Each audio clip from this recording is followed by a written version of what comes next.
Friends, मैं teacher Sangeeta Singh और आज हम लोग सॉल्व करने वाले हैं सत्र 2022 सी सेट विषय हिंदी। अगर यह वीडियो आप लोगों को पसंद आए तो लाइक, कमेंट एंड सब्सक्राइब करें। खंड क के तहत पहला प्रश्न, अधोलिखित अपठित गद्यांश को ध्यानपूर्वक पढ़कर इस पर आधारित प्रश्नों के उत्तर लिखिए। इस तरीके से अपठित गद्यांश दिया हुआ है। इसके नीचे हमें 7 प्रश्न 12 नंबर के दिए हुए हैं, जिसमें सबसे पहला प्रश्न है, आलोचना का क्या अर्थ है, 2 नंबर का। इसका उत्तर, किसी मनुष्य के व्यवहारिक भूल अथवा दोष दुर्गुण देखकर अन्य मनुष्यों द्वारा प्रत्यक्ष अप्रत्यक्ष रूप से की जा रही निंदा आलोचना कहलाती है। हमारा दूसरा प्रश्न है, अपनी आलोचना सुनकर हमें कैसा व्यवहार करना चाहिए। इसका उत्तर, अपनी आलोचना सुनकर क्रोध आना और बुरा लगना स्वाभाविक है, पर हमें ऐसे अवसरों पर संयम से काम लेना चाहिए। आवेश में न आकर आलोचना की गई बातों को सत्यता की कसौटी पर कसकर देखना चाहिए। अपना दोष दिखे तो उसमें सुधार की ज़रूरत समझनी चाहिए। तीसरा, रचनात्मक व विध्वंसात्मक आलोचना क्या है। इसका उत्तर, रचनात्मक आलोचना वह है जिसमें मनुष्य के सच्चे हितैषी द्वारा दिखाया गया आईना है, जिसमें निहार कर मनुष्य अपने दोष दूर कर निखर सके। विध्वंसात्मक आलोचना, इसका उत्तर, मनुष्य को कलंकित करने के लिए लगाया गया दुश्मनी रूपी लांछन है, जिससे मनुष्य की अच्छाई बुराई में बदल जाती है। प्रश्न चौथा, आलोचना को शत्रु क्यों नहीं मानना चाहिए। इसका उत्तर, आलोचना को शत्रु इसलिए नहीं मानना चाहिए क्योंकि आलोचना सही भी हो सकती है और गलत भी। यदि सही हुई तो अपने में सुधार कर सकते हैं और गलत हुई तो आलोचकों से ही मिलकर उनकी गलतफहमी दूर कर सकते हैं। अगला प्रश्न है, प्रश्न पहला का 5वां, आलोचना सुनकर हमारी क्या प्रतिक्रिया होती है। इसका उत्तर, आलोचना सुनकर हमारे स्वाभिमान को ठेस पहुंचता है, अतः अविचारे ही आवेश में आ जाते हैं और कई बार अपना अहित कर बैठते हैं। प्रश्न छठवां, स्वाभिमान का संधि विच्छेद कर प्रकार का नाम लिखिए। 1 नंबर का प्रश्न है। इसका उत्तर, स्वधन अभिमान दीर्घ स्वर संधि है। 7वां, स्वाभाविक में प्रत्यय एवं संयम में उपसर्ग पहचान कर लिखिए। स्वाभाविक का संधि विच्छेद करेंगे तो इसका संधि विच्छेद हो जाएगा स्वभाव धन इक, और इक क्या है, प्रत्यय।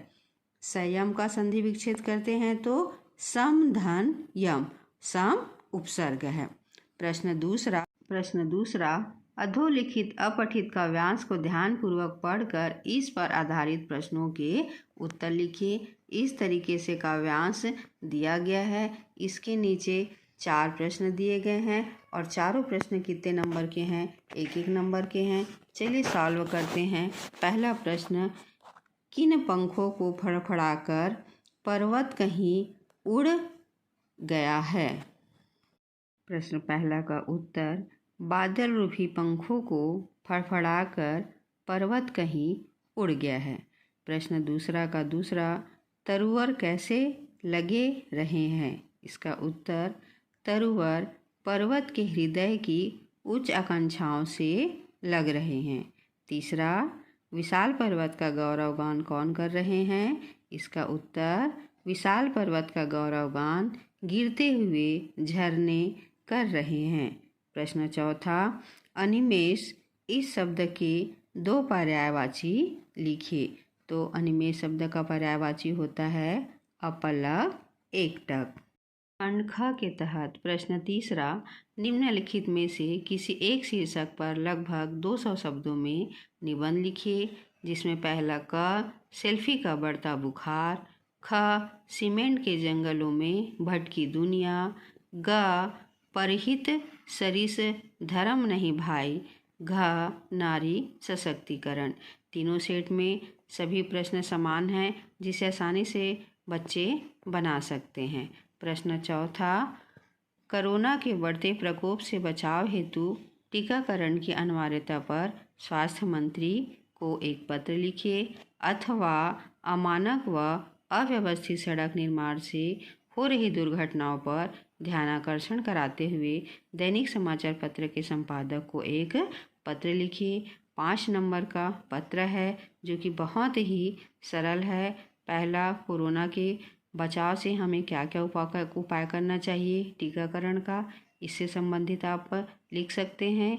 या फिर अमानक व अव्यवस्थित सड़क निर्माण से दुर्घटनाओं पर, आजकल दुर्घटनाएं बहुत बढ़ रही हैं, उनको ध्यान आकर्षित करते हुए दैनिक समाचार पत्र के संपादक को पत्र तैयार कर सकते हैं, जो कि बहुत ही सरल है। प्रश्न 5वां, निम्नलिखित प्रश्नों के उत्तर संक्षेप में लिखिए। पत्रकारिता से प्रश्न, 1-1 नंबर के 4 प्रश्न दिए गए हैं, जिसमें सबसे पहला प्रश्न है, डेडलाइन क्या है?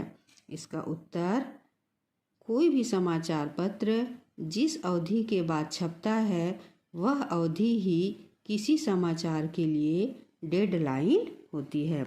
ख, डेस्क से क्या तात्पर्य है? इसका उत्तर, समाचार पत्र टीवी और रेडियो के लिए किए जाने वाले विशेष लेखन के लिए एक अलग स्थान होता है, उसे डेस्क कहते हैं।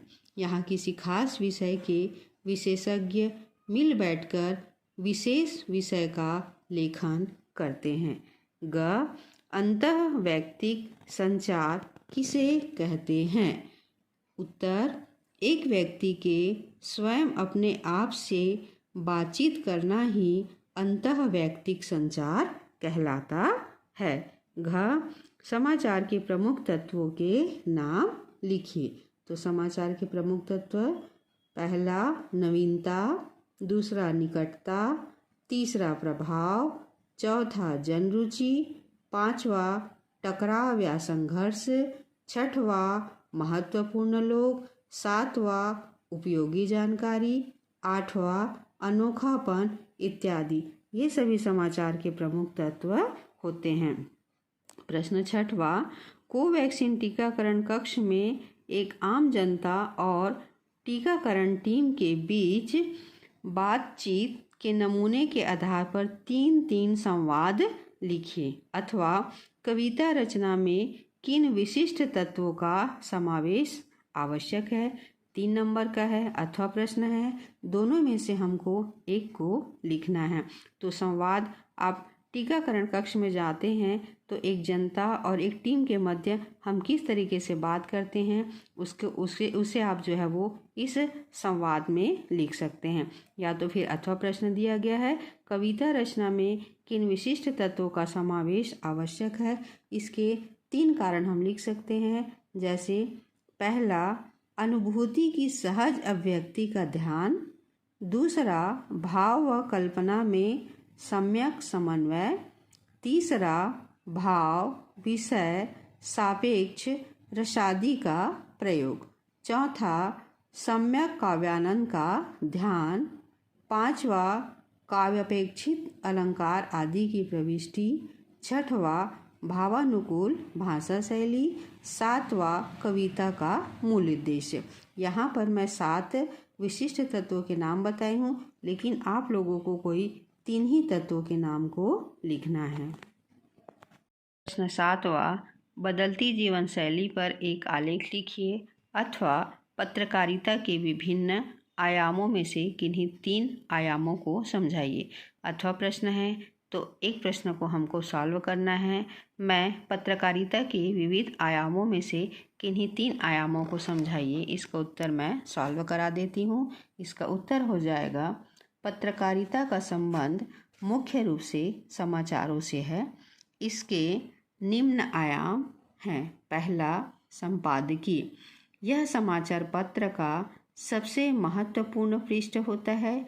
इस पृष्ठ पर अखबार विभिन्न घटनाओं और समाचारों पर अपनी राय देता है। इसे संपादकीय कहते हैं।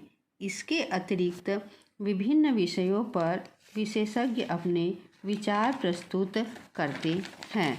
दूसरा, फोटो पत्रकारिता। एक तस्वीर बिना कुछ बोले बहुत कुछ बयां कर देती है। इतना हम लिख कर नहीं कह सकते।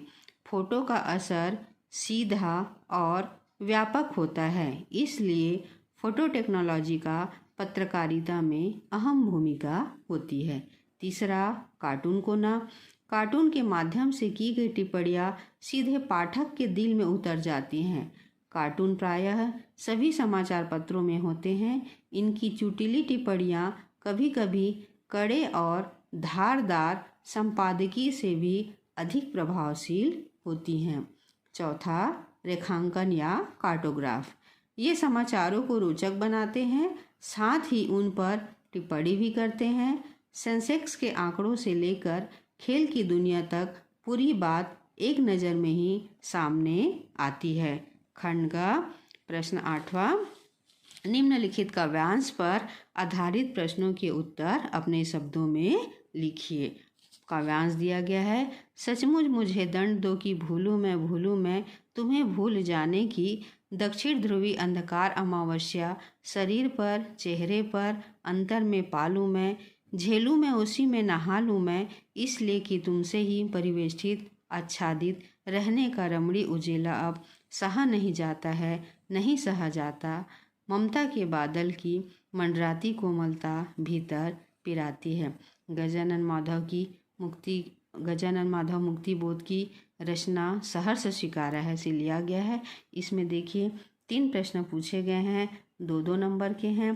पहला प्रश्न है, कवि किससे परिवेष्टित आच्छादित है?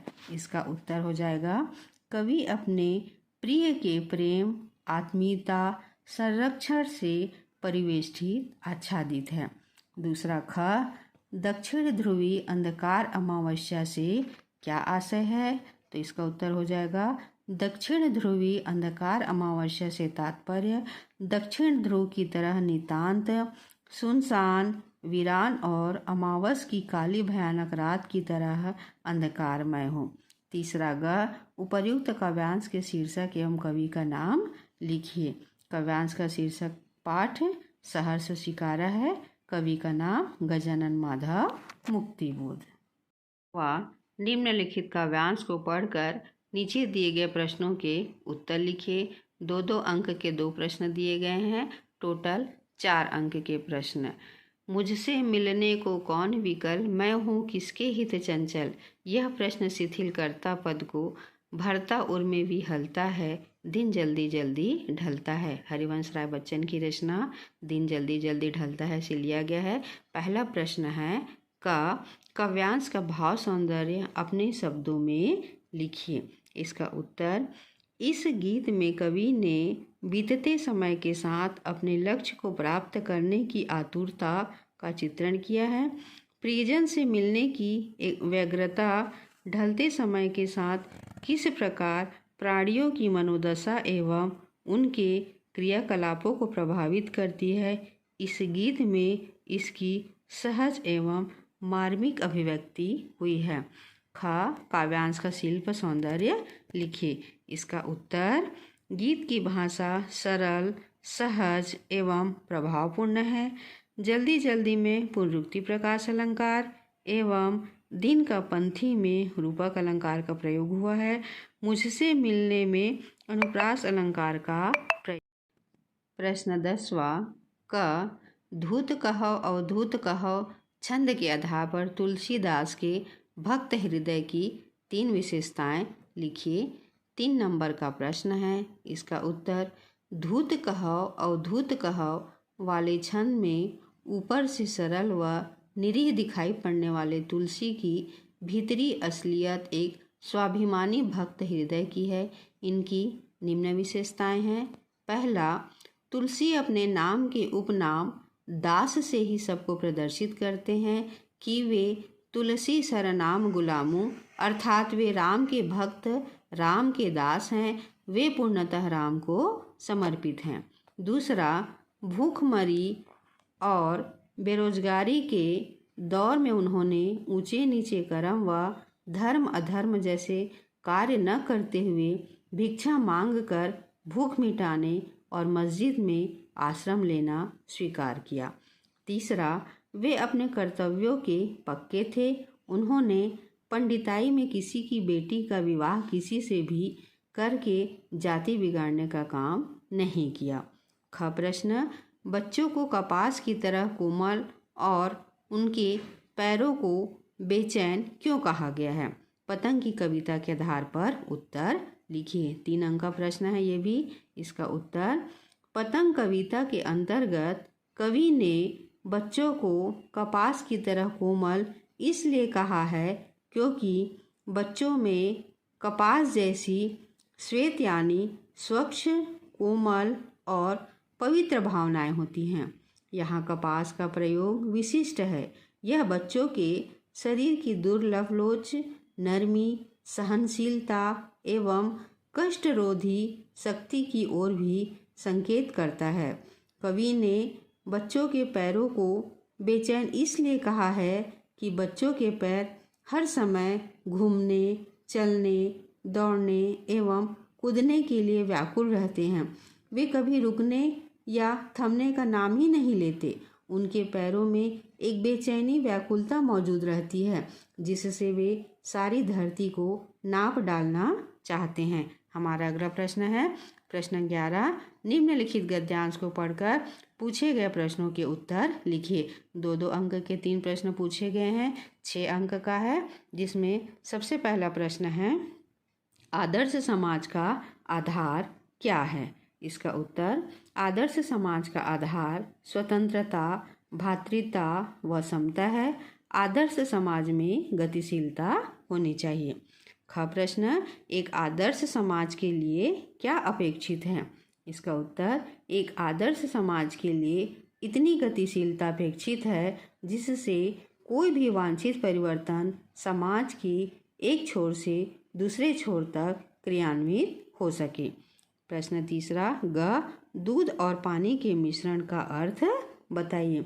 जिस प्रकार दूध पानी में मिलकर उसे भी दूध का ही रूप बना देता है, पानी का पृथक रूप नहीं रह जाता, इसी प्रकार जाति प्रथा में भी ऊंच नीच के भेद को मिटाकर ऐसा समाज बनाना चाहिए कि उसमें उच्च निम्न का ज्ञान ना हो। प्रश्न 12, निम्नलिखित प्रश्नों के उत्तर लिखिए। क सामग्री और शैली किसके अंग हैं? इसका उत्तर हो जाएगा, सामग्री और शैली निबंध के 2 अंग हैं। ख प्रश्न, नमक कहानी की मूल संवेदना पर अपने विचार लिखिए। इसका उत्तर, भारत और पाकिस्तान लगभग पिछले 60 वर्ष से सत्तालोलुप राजनेताओं और मजहबी कट्टरपंथी धार्मिकों के दुराग्रह के कारण संघर्ष ही करते रहे हैं। यह कहानी यह बताती है कि यह विभाजन या यह दुश्मनी सामान्य जनता के हृदय में नहीं है। यह कटु सत्य है कि सामान्य जनता धर्म या क्षेत्र के आधार पर विभाजन या संघर्ष को हृदय के स्तर पर स्वीकार नहीं करती है। तभी तो भारत की सिख बीवी लाहौर का नमक ही सौगात में चाहती है। पाकिस्तानी कस्टम अधिकारी दिल्ली को अपना वतन बताता है और जामा मस्जिद की सीढ़ियों को सलाम कहता है। भारतीय खातून को संदेश भेजता है, लाहौर अभी तक उनका वतन है और दिल्ली मेरा, तो बाकी सब रफ्ता रफ्ता ठीक हो जाएगा। भारतीय कस्टम अधिकारी सुनील दासगुप्त ढाका को अपना वतन मानते हुए वहाँ के नारियल को कोलकाता के नारियल से बेहतर मानता है। वह ढाका को आज भी अपनी जमीन मानता है। इससे स्पष्ट है कि जनता के दिलों में कोई भेद नहीं है। यही इस कहानी की मूल संवेदना है। ग लुट्टन पहलवान ने ऐसा क्यों कहा होगा कि मेरा गुरु कोई पहलवान नहीं, यही ढोल है? लिखिए। इसका उत्तर, लुट्टन पहलवान ने किसी गुरु से कुश्ती की परंपरागत शिक्षा प्राप्त नहीं की थी। वह बचपन से गाय का दूध पीकर कसरत करता था। इससे उसकी भुजाएं मांसल और सुडौल हो गई। शरीर पहलवानों की भांति दिखने लगा। लोग उससे डरने लगे, अतः वह स्वयं को पहलवान समझने लगा। किंतु ढोल की आवाज़, उसकी थाप लुट्टन के अंदर शक्ति का संचार करते थे। अतः वह स्वयं ढोलक की ध्वनियों के आधार पर अपनी कुश्ती के दांव पेच को निर्धारित कर पहलवानी करता था। ढोलक की प्रेरक शक्ति और उसके थाप के निर्देशनों का पालन करने के कारण वह ढोलक को गुरु मानता और पहलवानी से पूर्व व पश्चात उसे प्रणाम करता। इसलिए उसने कहा कि मेरा गुरु कोई पहलवान नहीं, यही ढोल है। अगला प्रश्न, घ, लेखक ने अर्थशास्त्र को अनिति शास्त्र क्यों कहा है? कोई 3 तर्क लिखे। 3 नंबर का है इसका उत्तर। लेखक ने अर्थशास्त्र को अनिति शास्त्र निम्न कारणों से कहा है। पहला, अर्थशास्त्र अधिक से अधिक धन कमाने वाले पूंजीवाद का समर्थक है, जिसके सिद्धांतों पर चलते हुए व्यापारी बाजार के मूल दर्शन अर्थात आवश्यकताओं की पूर्ति करना भूलकर धन कमाने की होड़ में लग जाते हैं।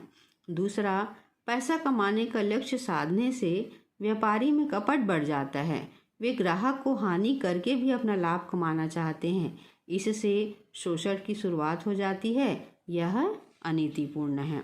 तीसरा, ऐसे पूंजीवादी बाजार से मानवीय प्रेम, भाईचारा तथा सौहार्द समाप्त होता है। सभी लोग ग्राहक और विक्रेता बनकर रह जाते हैं। चौथा, तड़क भड़क वाली फैंसी चीज़ों का प्रचलन बढ़ा है, जो कि महंगी होकर भी कष्टदायी ही होती है। 3 अंक का प्रश्न है, इसलिए आप लोगों को यहाँ पर सिर्फ 3 ही पॉइंट लिखना है।